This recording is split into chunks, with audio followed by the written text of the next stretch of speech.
Hello students, in today's lecture we study about C++ default argument. What is default argument? A default argument is a function argument that has a default value provided to it. In the user does not supply a value for this argument, the default value will be used up. If the user does supply the value for the default argument, the user supplied value is used. म्हणजे काय तुम्हाला माहिती आहे की function definition, function declaration आणि function call. जर तुम्हाला default values द्यायचे असतील म्हणजे डिफॉल्ट आर्ग्युमेंट पास करायचे असेल तर आपण कुठं पास करणार आहे? फंक्शन डिक्लेरेशनच्या वेळेला आपण काय करायचं? डिफॉल्ट आर्ग्युमेंट पास करायचं. The default argument is an assigned value in the function declaration. That value will be assigned by the compiler when function call doesn't have that arguments. Syntax कधी होणार आहे? कधी default argument pass करायचे? Function डिक्लेरेशनच्या टाईमला. Syntax बघा, return type, function name आणि काय झालेलं पॅरामीटर पास केलेले आहेत.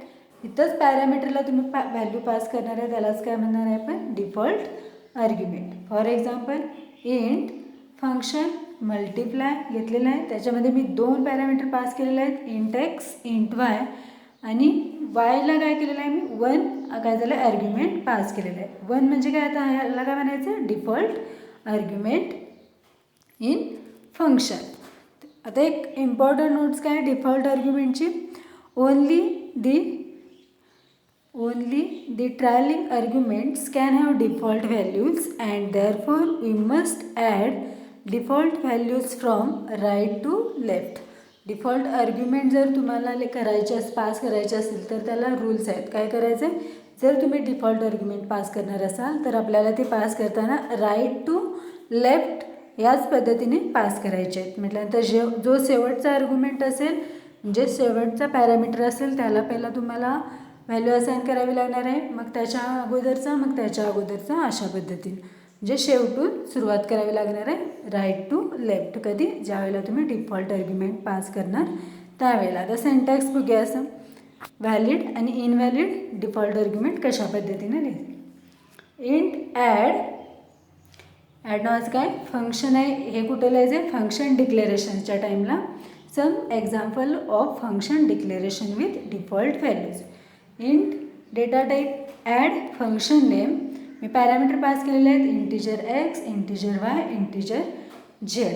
आता काय करायचं आहे? डिफॉल्ट आर्ग्युमेंट पास करायचा असेल तर कसं जाणार आहे? Right to left. म्हटल्यानंतर राईट टू लेफ्ट म्हणजे काय? मी काय केलं? राईटला माझा काय झेड आहे, झेड इक्वल्स टू 30 मी काय केलं? आर्ग्युमेंट पास केलेलं आहे. हा झाला व्हॅलिड. त्याच्यानंतर नेक्स्ट आहे int add int x y equals to 20, z equals to 30. काय झालं? राईट टू लेफ्ट मी असाइन केलेले आहेत. थर्ड आहे int add int x equals to 10, int y equals to 20, int z equals to 30. हा पण व्हॅलिड आहे कारण काय झालेलं आहे? सगळ्याच आर्ग्युमेंटला मी सगळ्याच पॅरामीटर्सला मी काय केलं? व्हॅल्यू पास केलेली आहे.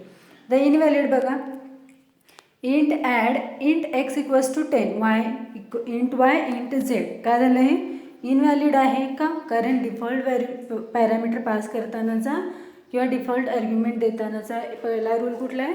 डिफॉल्ट आर्ग्युमेंट देते वेळी तुम्हाला काय करायचं आहे? राईट टू लेफ्ट जायचं आहे. समजलं? त्याच्यानंतर नेक्स्ट बघा अजून एक इनव्हॅलिड आहे. Int add int x equals to 10, int y int z equals to 30. हा पण काय झाला? इनव्हॅलिड झाला कारण राईट टू लेफ्ट देताना एक स्किप केलेला आहे म्हणून काय झालं? तिथं इनव्हॅलिड आलेला आहे.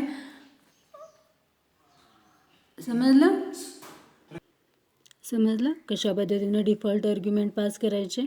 आता एक एक्झाम्पल बघूया डिफॉल्ट आर्ग्युमेंटचं. काय केलेलं आहे? इंट ॲड नावाचं फंक्शन घेतलेलं आहे. इंटिजर एक्स, इंटिजर वाय आणि इंटिजर झेड 3 पॅरामीटर पास केलेले आहेत. त्याला मी व्हॅल्यू असाइन केलेले आहेत, आर्ग्युमेंट पास केलेले आहेत 20 आणि 30. रिटर्न काय केलेलं आहे? X plus y plus Z. म्हणजे काय झालं आहे? माझं फंक्शन कॉल झालेलं आहे. मी काय केलेलं आहे? Next word main int R S नावाचं एक काय घेतलेलं आहे, रिझल्ट नावाचं एक व्हेरिएबल घेतलेलं आहे. त्या व्हेरिएबलला मी काय केलेलं आहे, जे फंक्शन आहेत ते मी काय केलेलं आहे, फंक्शन कॉल केलेलं आहे. ॲड नावाचं माझं फंक्शन होतं. R S equals to add मी 1 आर्ग्युमेंट पास केलेलं आहे इथं. त्याच्यानंतर दुसऱ्या त्याच फंक्शनला मी काय केलेलं आहे, 2 आर्ग्युमेंट पास केलेले आहेत आणि त्याच फंक्शनला मी 3 आर्ग्युमेंट पास केलेले आहेत. म्हणजे काय होणार आहे, जर तुम्ही आता फंक्शन्स कॉल झालं, मेन मेथडमध्ये आला कंपायलर काय करणार आहे, आर एसमध्ये काय करणार आहे, ॲड नावाचं फंक्शन. आता ॲड नावाचं फंक्शन कुठं आहे ते सर्च करणार. इथं आहे ॲड नावाचं फंक्शन. आता या फंक्शनमध्ये काय केलेलं आहे आपण, int x, int y equals to 20 आणि इंट झेड इक्वल्स टू 30. आता मी फक्त इंट ॲडला काय केलेलं आहे, फक्त एक पॅरामीटर पास केलेलं आहे, व्हॅल्यू पास केलेली आहे. आता काय होणार आहे बघा, इंट एक्सला काय होणार आहे, असाईन होणार आहे 5, वायला 20 आणि झेडला 30 ऑलरेडी असाईन आहेत. म्हटल्यानंतर काय होणार आहे, एक्स वाय झेड कॅल्क्युलेट होणार आहे. एक्सची व्हॅल्यू 5, वायची व्हॅल्यू 30 आणि झेडची व्हॅल्यू 20 आणि झेडची व्हॅल्यू 30. म्हणून काय होणार, ॲडिशन होऊन ती काय होणार आहे, प्रिंट होणार आहे. त्याच्यानंतर सेकंड याच्यामध्ये काय केलेलं आहे, 4 आणि 8 मी व्हॅल्यू पास केलेली आहे फंक्शनमध्ये. त्या फंक्शनमध्ये 4 आणि 8 म्हणजे 4 एक्सला जाणार आहे, वाय 8ला जाणार आहे आणि झेडची व्हॅल्यू बाय डिफॉल्ट असाईन केलेली आहे. नेक्स्ट तिन्ही व्हॅल्यू मी दिलेल्या आहेत, त्या कंपायलर काय करणार आहे, इथूनच तिन्ही व्हॅल्यू घेणार आहे. इथं ज्या व्हॅल्यू आर्ग्युमेंट पास केलेल्या आहेत तिकडं जाणार नाही. या व्हॅल्यू कधी पास होणार आहेत, ज्या वेळेला तुम्ही एखादं फंक्शन कॉल करताय आणि ज्या फंक्शनमध्ये तुम्ही आता मी काय केलेलं आहे, इथं व्हॅल्यू पास केलेल्या आहेत. जर मी अशा व्हॅल्यू दिल्या नाही तर कंपायलर काय करतं आहे, बाय डिफॉल्ट ज्या डिफॉल्ट आर्ग्युमेंट असतील ते काय करते, घेऊन कॅल्क्युलेशन्स किंवा काय असेल ते प्रोसेस एक्झिक्यूट करते.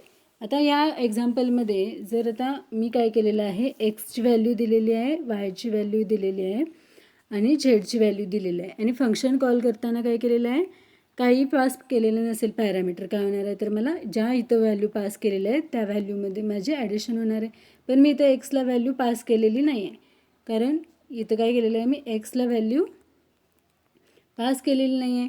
मग मी जर इथं डिफॉल्ट फंक्शन घेतलं असतं, इथं 5 दिले, तिथं काहीच नसतं, फक्त ब्रॅकेट असते, तर काय झालं असतं, मला इनव्हॅलिड एरर आला असता. कारण या वेळेला इथं डिफॉल्ट व्हॅल्यू पण भेटलेली नाही आहे, कारण या वायला आणि झेडला व्हॅल्यू आहे पण एक्सला व्हॅल्यू नाही आहे, म्हणून मला काय झालं असतं, एरर आला असता. आता याचे ॲडिशन्स कसे होणार आहे बघा, पहिल्या ह्याच्यामध्ये काय आहेत, 5 मी पास केलेलं आहे, 5 plus 20 plus 30, 5 plus 20 plus 30 output display होणार आहे. त्याच्यानंतर 4 प्लस 8 प्लस 30 आणि next 7 plus 3 plus 4 output display होणार. समजलं डिफॉल्ट आर्ग्युमेंट का घ्यायचं. आता डिफॉल्ट आर्ग्युमेंट एक इन जनरल एक्झाम्पल घेऊया. आता बघा, कॉलेजचे आपल्या क्लासमधले स्टुडंटचा आम्हाला डेटा भरायचा आहे. मग काय झालं, तुमचं रोल नंबर आहे, तुम्हाला माझा क्लास आहे, आपला रोल नंबर आला, क्लास आला, तुमचं नेम आलं आणि सब्जेक्ट आला. आता तुमचं प्रत्येकाला नेम वेगळा आहे, रोल नंबर वेगळा आहे आणि क्लास सेम आहे आणि काय झाला, कोर्स म्हणजे सब्जेक्ट सेम झाला. आता मला क्लास आणि सब्जेक्ट, आता आपल्या क्लासमध्ये सपोज 30 स्टुडंट आहेत, मला काय करायचं आहे, त्यांचा डेटा डिस्प्ले करायचा. आता एक रोल नंबर नेम वेगळा आलं पण क्लास आणि सब्जेक्ट सेम आला, मग मी काय करणार, रोल नंबर आणि क्लासला काय जाणार, बाय डिफॉल्ट व्हॅल्यू ठेवणार नाही. फक्त जिथं मला काय करायचं आहे, सगळ्या स्टुडंटना सेम डेटा असेल त्या मी काय करू शकतो, डिफॉल्ट व्हॅल्यू देऊ शकते. त्यामुळे काय होणार आहे, माझं टाईम कन्झ्युमिंग झालं, मला जास्त वेळ काय प्रोग्राम रन करताना काय नाही, प्रत्येक वेळेला व्हॅल्यू सेम व्हॅल्यू प्रत्येक स्टुडंटसाठी लागणारा डेटा असेल तो देण्याची गरज नाही आहे. परत प्रोग्राम एक्झिक्युशन फास्ट झालं. परत काय झालं, नेक्स्ट परत प्रोग्रामचं कोडिंग लिहिण्याचं हे कमी झालं. समजलं का लिहायचं डिफॉल्ट व्हॅल्यूज, ज्या गोष्टी तुम्हाला पाहिजेच आहेत त्या गोष्टींच्या म्हणजे सगळ्यांसाठी कॉमन असतील त्या गोष्टी आपण काय करू शकतो, ॲज अ डिफॉल्ट आर्ग्युमेंट म्हणून स्टोअर करू शकतो. आता अजून एक एक्झाम्पल बघूया डिफॉल्ट आर्ग्युमेंटचं. हे काय झालं, फंक्शन डिक्लेरेशन, फंक्शन मल्टिप्लायचा काय झालं, इंटिजर एक्स आणि वायला मी 1 असाईन करून घेतलेलं आहे. Next int a equals to 200, मेनमध्ये 100 आणि काय केलं, बी इक्वल्स टू 100. त्याच्यानंतर एक मेसेज प्रिंट होणार आहे आणि नेक्स्ट काय होणार आहे, मेसेज प्रिंट झाल्यानंतर व्हॅल्यू ए आणि बीची व्हॅल्यू प्रिंट होणार आहे. त्यानंतर फक्त एची व्हॅल्यू प्रिंट होणार आहे आणि मी फंक्शन कॉलमध्ये काय केलेलं आहे बघा, इंट एक्स इंट वाय आणि काय केलेलं आहे, मल्टिप्लिकेशन केलेलं आहे. मग आता काय होणार आहे, इंट एक्स आणि इंट वाय चेक करणार आहे बघा. मेनमध्ये आल्यानंतर ए इक्वल्स टू आणि बी इक्वल्स टू व्हॅल्यू दिलेले आहेत. पहिला मेसेज प्रिंट होणार, simple default argument function example program. Next काय होणार आहे, फंक्शन मल्टिप्लाय. कुठं आहे फंक्शन मल्टिप्लाय चेक करणार. फंक्शन मल्टिप्लाय चेक केल्यानंतर फंक्शनमध्ये येणार. फंक्शनमध्ये आल्यानंतर एक्सची व्हॅल्यू एमध्ये, एची व्हॅल्यू एक्सला आणि बीची व्हॅल्यू वायला असाईन झाली. ए आणि बीचं काय झालं, काय मल्टिफिकेशन झालं बघा. ए आणि बीचं मल्टिफिकेशन झालं 100 × 200 20,000 आलं. नेक्स्ट काय केलेलं आहे, फंक्शन ए, फक्त ए प्रिंट करायचं आहे. ए प्रिंट झालेला आहे, ए प्रिंट झाला, पण ए इंटू बी परत मल्टिप्लाय फंक्शनमध्ये आल्यानंतर एचं व्हॅल्यू काय आहे, फक्त एची व्हॅल्यू काय आहे 100 आणि वायची व्हॅल्यू डिफॉल्ट व्हॅल्यू दिलेली आहे 1. डिफॉल्ट व्हॅल्यू दिलेली आहे म्हणजे 200 × 1. आउटपुट काय येणार आहे 200. समजलं. Default argument. आणि डिफॉल्ट आर्ग्युमेंट का द्यायचं, जर एखाद्या प्रोग्राममध्ये आपल्याला मल्टिपल टाइम्स एखाद्या आर्ग्युमेंटची प्रत्येक एक्झिक्युशनला आपल्याला सेम आर्ग्युमेंट लागणार असेल तर आपण तो ॲज अ डिफॉल्ट स्टोअर करून ठेवू शकतो.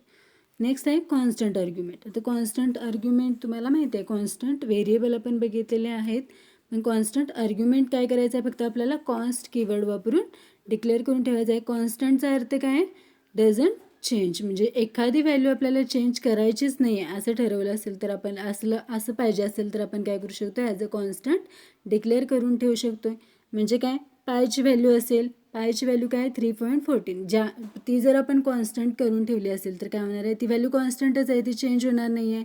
मग काय, ज्या ठिकाणी आपल्याला पायची व्हॅल्यू लागणार आहे त्या ठिकाणी ती काय करू शकते, ॲज अ कॉन्स्टंट राहू शकते. आता सिम्पल इंटरेस्ट काढायचं असेल तर सिम्पल इंटरेस्टमध्ये आपल्याला रेट काय आहे, आपला कॉन्स्टंट असणार आहे. रेट किती असणार आहे, 2.3 असेल किंवा काय असेल, तो रेट आपल्याला कॉन्स्टंट पाहिजे असेल तर आपण काय करू शकतो, तो ॲज अ कॉन्स्ट डिक्लेअर करून ठेवू शकतो आहे. म्हणजे काय, in C++, an argument to a function can be declared as const.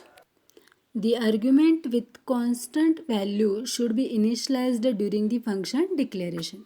Same function declaration टाईमलाच आपण काय करायचं आहे, आपला जो व्हेरिएबल कॉन्स्टंट ठेवायचा आपण तो ॲज अ कॉन्स्ट व्हेरिएबल वापरून डिक्लेअर करू शकतो आहे. बघा syntax, type function name const, data type variable name equals to value. तर कॉन्स्टमध्ये एक एक्झाम्पल बघा, int max const int a equals to 33 int b function prototype. म्हणजे काय झालं, मला एची व्हॅल्यू 3 ही कॉन्स्टंटच ठेवायची होती म्हणून काय केलं, मी ॲज अ कॉन्स्ट कीवर्ड वापरून त्याचा कॉन्स्टंटली डिक्लेअर करून ठेवलं. आता याचं मिनिंग काय, The qualifiers const tells the compiler that the value of that argument cannot be modified and any such attempt will greater a compile time error. We can indirectly modify the value of the const argument by using pointer. Compiler time error occurs only when we pass the arguments by. म्हणजे काय बघा, जर तुम्हाला ह्या value modify करायच्या असतील तर काय होणार आहेत, constant as a constant declare केलेलं असल्यामुळे काय होणार नाही, तुमच्या व्हॅल्यू मॉडिफाय होणार नाही आहेत. म्हणजे त्या व्हॅल्यूमध्ये आपण चेंज करू शकत नाही आणि जरी तुम्ही चेंज करायचा प्रयत्न केला तर आपल्याला काय येणार आहे, कंपाईल टाईम एरर येणार आहे. फक्त काय होणार आहे, modifier value of the constant arguments by using pointer. जर पॉइंटर थ्रू तुम्ही व्हॅल्यू चेंज करायचा प्रयत्न करत असाल तर होईल. Compile time error occurs only when we pass arguments by reference or pointer. By reference असेल तर तुम्हाला काय येणार आहे, परत कंपाईल टाईम एरर येणार. कॉन्स्टंटमध्ये एवढा काय वेगळा नाही आहे. जो तुम्हाला डेटा टाईप फिक्स व्हॅल्यू ठेवायचा आहे त्याला आपण ॲज अ कॉन्स्टंट डिक्लेअर करू शकतो. समजलं. Now we are stop here. In next lecture we discuss next point. Thank you.